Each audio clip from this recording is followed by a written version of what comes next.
Bible గ్రంథంలో మొట్టమొదటి సువార్త లేదా ప్రవచనము సాతానికి అని తెలుసా?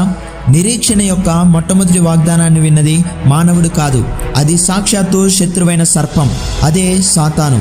ఏదెను తోటలో పాపం జరిగిన వెంటనే దేవుడు ఆదాము మరియు అవ్వ వైపు తిరిగి చూడకముందే సర్పానికి తీర్పును ప్రకటించాడు. ఈ ప్రకటనలో దేవుడు దానిపై శాపం విధించినప్పటికీ ఆ శాపంలోనే ఆదికాండము 3వ అధ్యాయము 15వ వచనంలోని ప్రవచనాన్ని దాచాడు.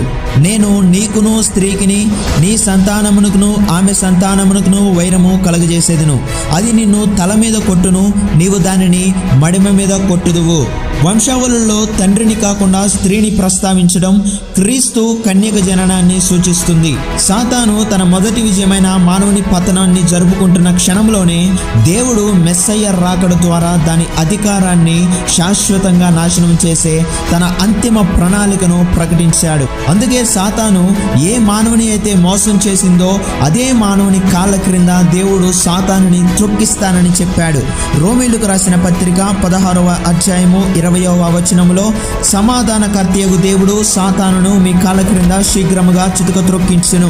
అందువల్ల ఈ మొదటి సువార్త ప్రకటన మానవుడిని ఓదార్చడానికి ఉద్దేశించినది కాకుండా సాతానును అపహాస్యము చేయడానికి మరియు దాని ఓటమిని ధృవీకరించడానికి ఇచ్చిన దైవిక ప్రతీకారం. శిలువ మరియు పునరుద్ధానం ద్వారా క్రీస్తు ఈ వాగ్దానాన్ని నెరవేర్చాడు. ఆ విధంగా శాపమే విరుగుడుగా మారింది. అంతిమ విజయం ద్వారా సర్పం యొక్క అధికారం పూర్తిగా తొలగిపోయిందని ఇది నిరూపించింది.